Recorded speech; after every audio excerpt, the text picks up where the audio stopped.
Tôt ce mardi matin, la fusée russe Soyouz décolle. À son bord, le satellite iranien Kayam. Un lancement réussi selon l'agence de presse iranienne Mahar. Le satellite a été placé sur orbite à une altitude de 500 km au-dessus de la Terre. Son poids, 600 kg. Sa durée de vie est estimée à 5 ans.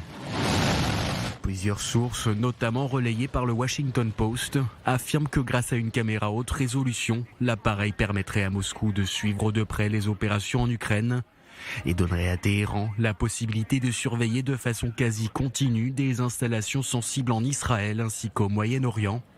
Des accusations que l'Iran rejette. Téhéran affirme ne vouloir utiliser son satellite qu'à des fins civiles et scientifiques, y compris la surveillance des rayonnements et de l'environnement à des fins agricoles. Kayam porte le nom d'un scientifique persan qui a vécu au XIe et XIIe siècle, mais il symbolise aussi et surtout le rapprochement entre les deux puissances que sont la Russie et l'Iran. Un rapprochement qui s'est illustré lors du sommet du 19 juillet dernier à Téhéran. Le président Vladimir Poutine s'est rendu dans la capitale iranienne lors de son premier voyage hors ex-Union soviétique depuis le début de la campagne militaire russe en Ukraine.